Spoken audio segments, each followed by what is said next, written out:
Welcome to week 6 of the Street Parking Vault. This week's workout is sponsored by our amazing partner, RPM Jump Rope. So don't forget to log your workout for a chance to win a gift card from RPM Jump Rope. All right, now let's get into this week's shout outs. Shout out number 1 is going to go out to Zahira. Zahira, you're out there crushing the vaults all the way out from, looks like Florida or Puerto Rico, wherever you're at. But keep it up, we see you. Keep crushing it. Our next shout out is going to go out to our member, Chris. Chris, you and your kiddos getting after the Street Parking Vault kids has been super fun to watch. Thank you for sharing that journey. Keep it up and also let them know we see them and we're proud of them and you as well. And our affiliate shout out for the week is gonna go out to CrossFit Pharaoh all the way out in Bakersfield. Now this one hits a little close to home given that I was from the Central Cali area. So I see you guys, it's probably super hot out there, but you and your community are getting after it. Keep it up, what a vibe. Proud of all of you.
The Street Parking Vault is a 1 workout per week for 25 weeks series with the goal to help street parking members build consistency. You can do any version of the workout. Customize these movements and choose a version that fits your ability. Each week, log your workout before the time is up. Your scores and weights don't matter. You just can't miss. I really feel it's my time, think it's my...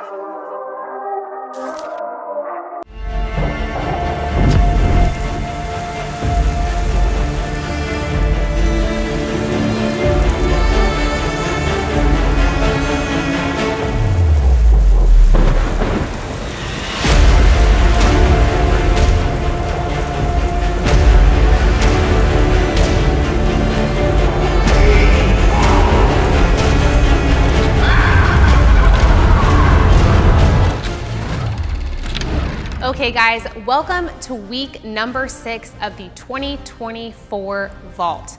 Today we have the Timekeeper, which is going to be every 4 minutes for 24 minutes, 15 push press, 10 burpee pull-up, and a 200-meter run. In this workout, you're going to score both your fastest and slowest rounds, and the goal is to get the work done within 2:15 to 3:30. The shift version for this is going to be 8 rounds of 10 dumbbell push press, 5 burpees, 10 inverted row, and 30 seconds of continuous movement. In this workout, you're gonna score the total amount of time it takes you to complete the work, and the goal is going to be finishing within 14 to 20 minutes. All right, welcome to week 6 of the Street Parking Vault Kids. Today's workout is the Timekeeper, which is accumulate 90 seconds of a bar or ring hold into a 10-minute AMRAP of 20 single unders, followed by 10 push press, 20 single unders, 5 burpee pull-ups. The goal for this workout is to keep your arms as close to your ears as possible when you're finishing that push press. Now here are some notes for this workout. When it comes to accumulating 90 seconds of a bar or ring hold, remember the goal on this is to work on that grip strength for your kids.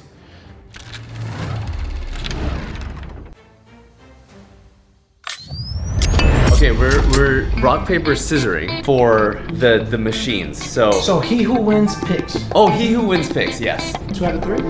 get to it. All right, rock, paper, scissors. Rock, paper, scissors. Rock, paper, scissors. Ah, ready?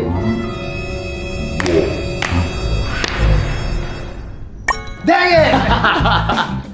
Echo bike for me. What I'm thinking about is not to use the bike as a chill station. I'm very guilty of that during workouts. I try to pick the thing, like the one thing that's gonna allow me to maybe recover or rest, but the Echo bike, because it'll challenge me, it'll push me, and it's very, very effective at doing that. It's gonna be great. Ooh! Woo! All right. Another one.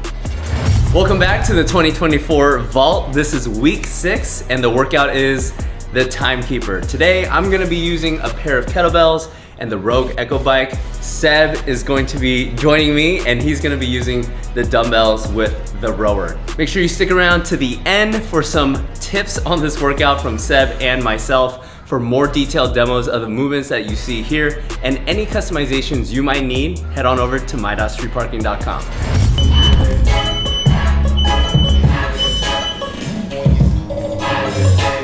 All right, you guys, here we go. It is week number 6 of the 2024 Street Parking Vault, and this week we've got the Timekeeper. So let's talk about, first of all, what the Timekeeper is, because I didn't know. Many of you guys probably don't know. It is a magical watch that had the ability to stop and alter time, used by Jack Sparrow to get out of a few binds. You know, now that I think of it, watching those movies, he does always have this little, like, I don't know, maybe that's the compass that I'm thinking of. But this workout is the Timekeeper. And what we've got here is every 4 minutes for 24 minutes. So that's 6 total rounds. You're gonna do 15 push press, 10 burpee pull-ups, and a 200-meter run, or 15/11 calories on the assault bike, or 18 or 13 calories on the row.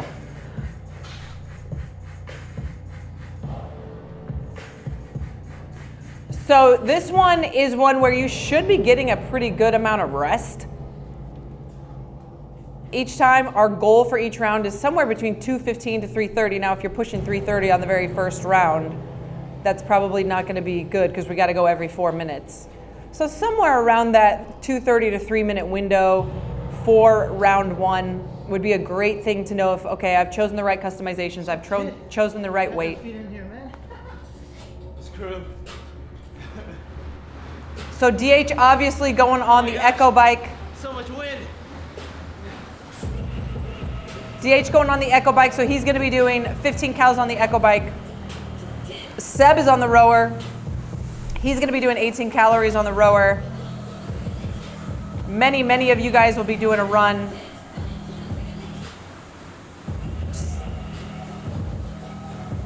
And what we're looking for here for this one is to, because you're gonna get a good amount of rest, again, don't hold back too much on this.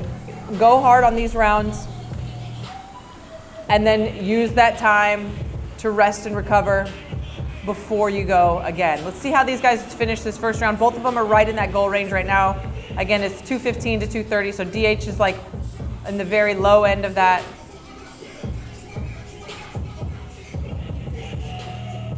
And then it's all about maintaining consistency. So he's gonna get a solid, minute 40 rest.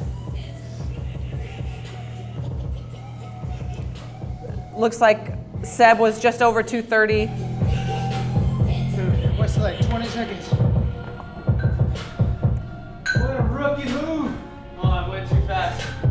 No, I forgot to check my feet. What do you mean?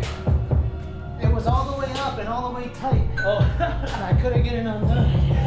I love that DH just blowing his nose. Guys, it's sometimes you got a cold when you're doing the fitness and you got to blow your nose. So obviously when this was filmed not too long ago, DH was dealing with a little bit of the sniffles. Got my nose running. Think you know already? I already know that this is gonna be so tough on the pressing. Oh, I was like, You're also pressing and pulling on the... I'm just pulling, you're pressing and well, it's pulling. like, that's probably a better balance. Yeah, the I rower. think so. A lot of pulling, yeah. 90 push press, 60 burpee pull-ups. Oh no, DH is doing the math for how many reps it is. That's always a bad idea.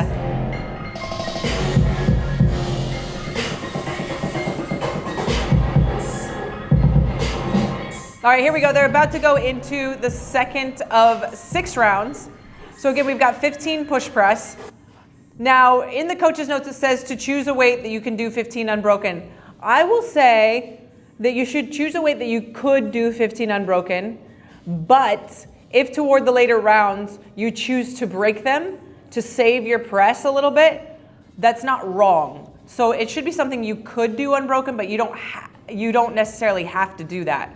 It's not required, and don't go so light that it's not challenging to do them unbroken. Let's talk about the burpee pull-up. Now, this is not the CrossFit Open, okay?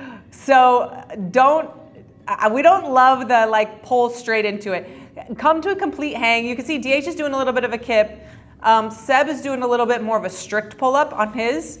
But come to a full hang, pull yourself all the way over the bar on these, please. And of course, many of you will not be doing an unassisted pull-up. You might be doing a burpee into a jumping pull-up. You might do an option where it's like I do 10 burpees and then 10 inverted rows, or 10 burpees and then 10 banded pull-ups, something like that. All of those are great options for you guys, but same thing applies. Come to a full hang or come to a full lockout position at the bottom of each of those. We're not trying to speed them up by jumping into the pull. Again, no one's coming after you or no repping you if you do that. That's just our take on get the most out of your training by doing the full range of motion of the movement. There is a shift version of this workout. The shift version is 8 rounds, 10 dumbbell push press, 5 burpee, 10 inverted row, and then 30 seconds of continuous movement. So that could be a rower, a bike, a jog in place, a skip over, a hop over, a low step up, whatever you can do to move. It's 8 rounds of all of that, and so that's always a great option for you guys where maybe the volume is a little bit too high. It's a little bit of a shorter workout than this one is. So just keep that in mind. Seb this time a little bit quicker because he didn't have to worry about the row monitor. He was in that 2:15 window. DH right around 2:23. These ones can be tricky because sometimes you're like, yeah, I think I could go faster, but it's 6 times. And so I'm interested to see if they're able to maintain this low end of the time goal. The win that you had on the rock, paper, scissors might have not been a win at all. You may have lost even when you won. Oh man, my quad. Just blown up a little bit. Maybe strip pull-up is faster? I don't know. You're doing it faster, yes, but it's more cool. Yeah, that's true. So it's like pick your poison. Yeah, pick your poison. I would just think that it takes more time to cycle through the kipping. That is true. I want to, because it's so long, I want to have more time at the end. Yeah. What you're about to I say. hear you. That's just my thought, but of course, you're not wrong. Yeah. I love watching how analytical DH and Seb are in between each movement. It's so funny, or in between each round. The first round, they were talking about the difference between the rower and the bike. After this one. I think 3, 4, 5 are the worst. Oh man. The 6 is right at the end of the time. Yeah, that's true. Here we go. Oh, here we go, D. After that last one, they were talking about the difference between the strict pull-up versus the kipping pull-up. The strict pull-up might be faster. Kipping pull-up is going to require less of like a muscle fatigue because you're able to use more of your body. We've got the difference between the dumbbells and the kettlebells. So I love that they're talking about that in between. You guys get a little peek behind the scenes and some insight, I guess, as you're deciding which version of this workout you're going to do.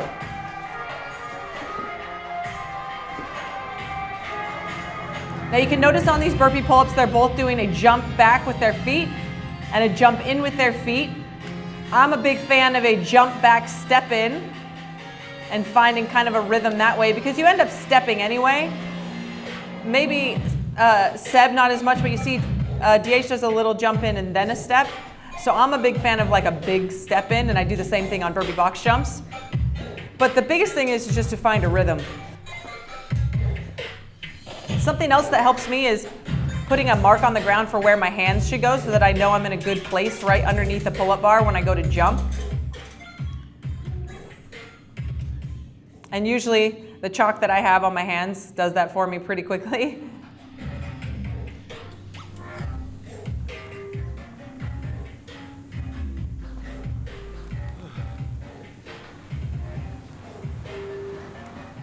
Now, I want to talk about what the extra challenge is for this workout, and I'm interested to see people do that because the extra challenge is going to add a 200-meter run or a bike row at the beginning of each round.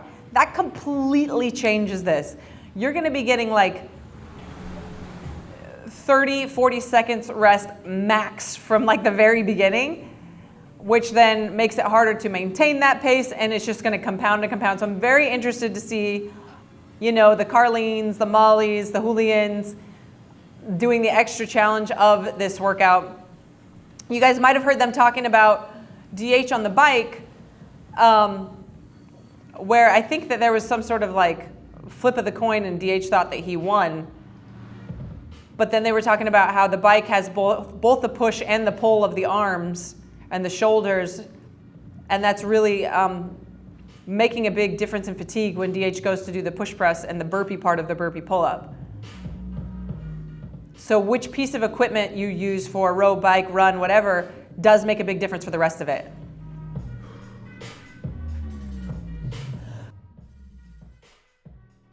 That was round 3, still at the lower end of the goal range, but not talking so much this time, now are we? Oh man, I did not think the push press was gonna be the limiter. Dude, that 11th and 12th rep, I feel like I have to drive so much because my arms are like gassed. And then you feel it on the bike. Yeah. Yeah. Oh man, okay. All right, halfway there, halfway there. Locked in now. Okay.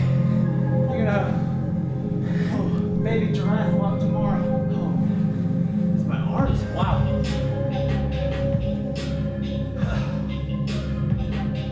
Okay.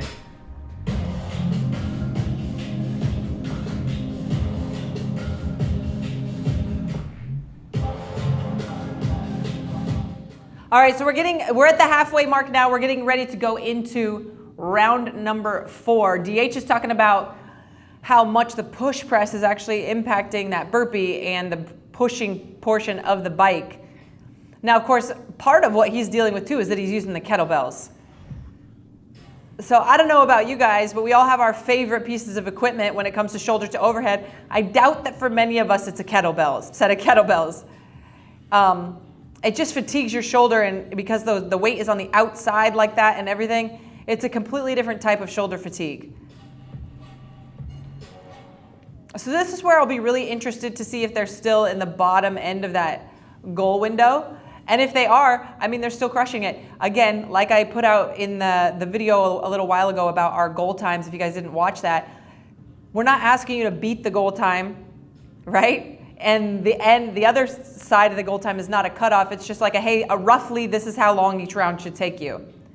And if you're in the faster end of the goal time for all 6 rounds of this workout, you know that in 6 months when we retest it, you can go heavier, you can do a different customization for the burpee pull-up, maybe you can do the extra challenge, or maybe do half the extra challenge, so instead of a 200 at the beginning, it's just a 100 something, so that you're not under it by a lot, and you're still challenging yourself to be in that window.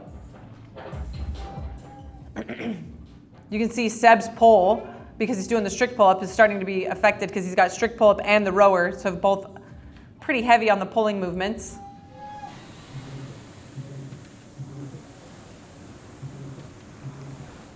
DH with the professional mount, the getting on from the back. Only the best of the best know that one, know that move.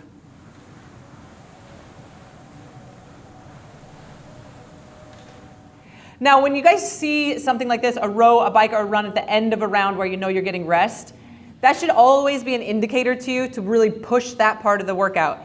If this was at the beginning and they had the push press and the burpee pull-up after it, it would change the pace that we're looking for on this row, bike, run, because we would expect you to hold back a little bit so that you can do that other stuff and not come in completely dead from this. Now, when we know you're about to get a rest after this part, it should tell your brain, oh, okay, they want me to push the row, bike, run every single time, so that's exactly what I'm gonna do. Seb's still at the very low end of this goal time. I think it was like 2:18 or something like that. DH has slowed down a little bit more, but only by like 15, 20 seconds maybe from where he was to start, which is great. They've got 2 more rounds to go.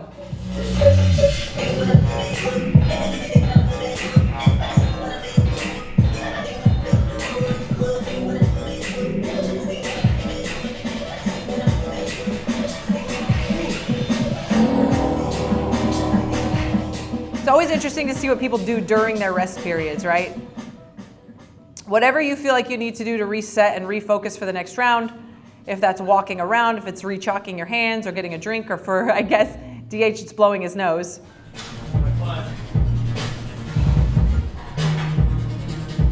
It's still the press for me. The press is getting hard.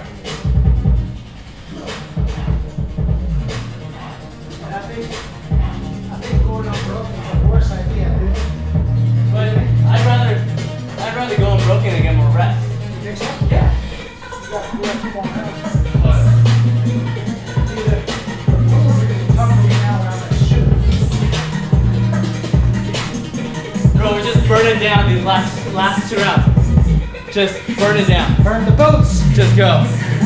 Okay. Alright, bye. Just as uncomfortable as you can make it for these last 2. Go. All right, so during that rest period, they were talking about, was it smart to go unbroken on the push press? And DH is saying, yes, I would rather go unbroken and get more rest. Seb is saying, I don't know. I don't know if maybe less rest but less muscle fatigue would be better. Again, it's all trial and error. Try it, see what happens. I err on the side of unbroken and more rest, but that's because my conditioning is not as good as my strength, or at least historically that's been true for me. I also love Coach DH so much in his attitude. I love it's like, hey, we got 2 more rounds, let's burn it down. Who cares if we, die on the last one, or if we push the pace on this one and then our last one's super slow. You're not trying to win. There's nothing to win here. You're training and you're pushing yourself to grow and become better.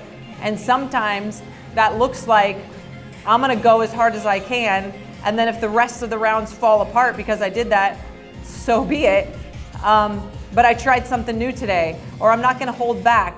And even though I could be in the goal range by kind of coasting, let's see how fast I can actually make this thing happen and how I can hold on to it each time.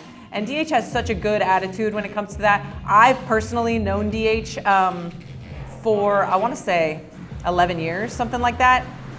I've known DH longer than I've known Molly. And he used to train with us back in the day when we were all training for the CrossFit Games. And what he's doing right now is exactly why we love training with him.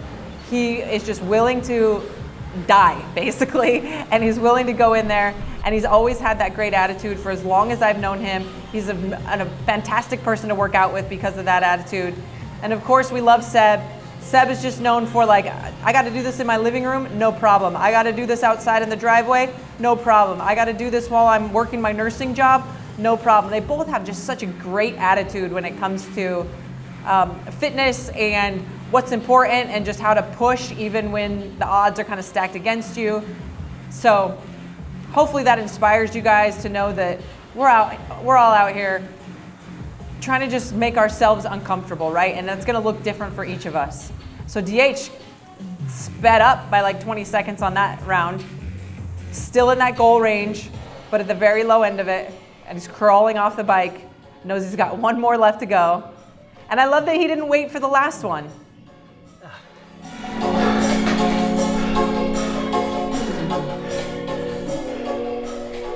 I love that he didn't wait for the last one to push. He did it for the last 2. everyone can push on the last round, right? So again, this Timekeeper, the magical watch with the ability to stop and alter time. Workouts like these, it feels like, I know I'm getting the same amount of rest, but why is it going by so much faster than it was after the first round? And it feels like I feel like the clock's going so fast during this rest. And every round it seems like it's going faster and faster. And then somehow when I'm on the bike, it seems like it's going so slow. And so I think this is a really cool and fun workout named after Jack Sparrow's watch.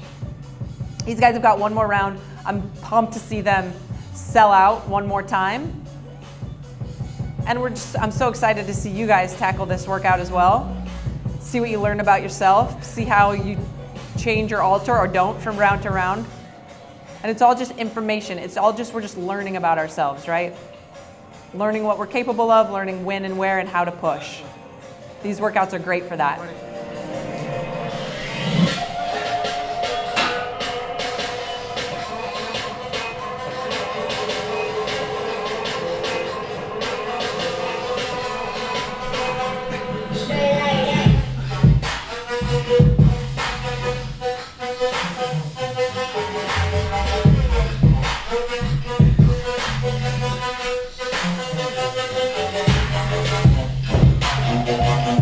So very last one, these guys were able to make it through.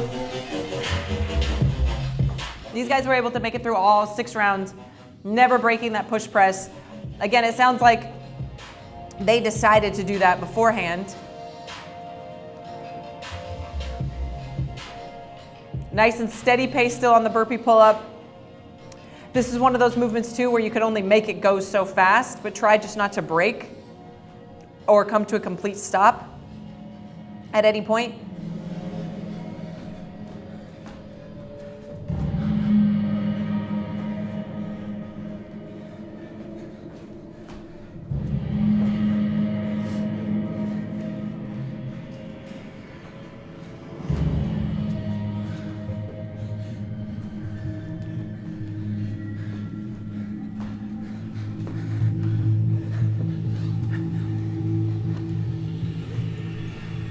If 10 burpee pull-ups is not going to happen for you, I should have mentioned this earlier.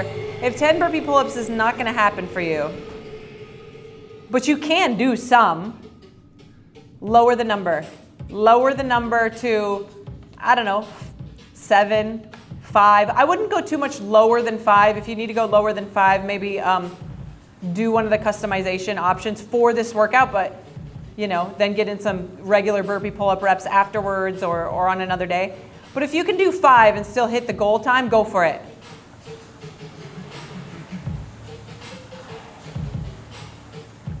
This is where we want to see just like an all-out, last-ditch effort. You can see DH is hurting pretty bad. Seb looks like his his pull is just pretty fatigued at this point as well.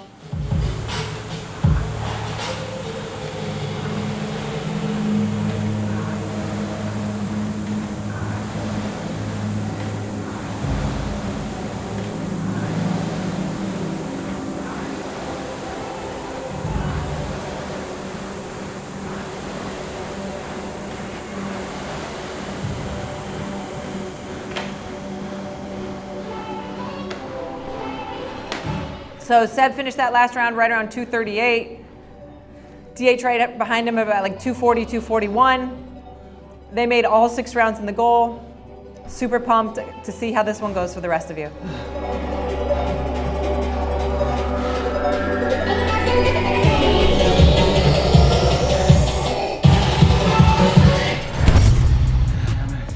First tip is going to be to make sure that you choose a rep scheme, a weight, or a variation that you can go unbroken, because time goes by really fast. If you break up too much, you waste time.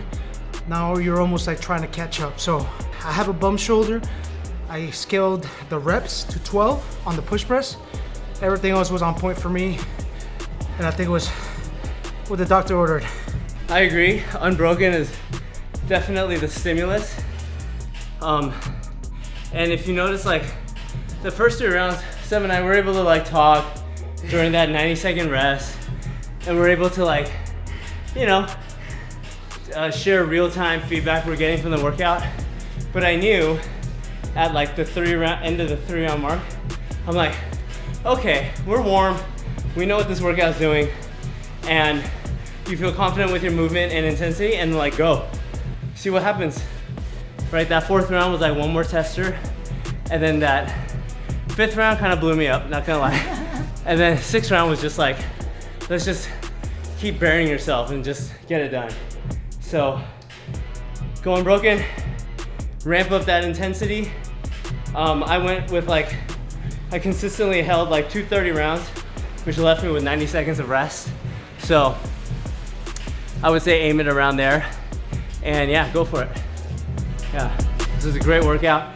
Good test of pressing stamina and flipping that gas switch on at the end of each round with your run, bike, or row. Have fun with it.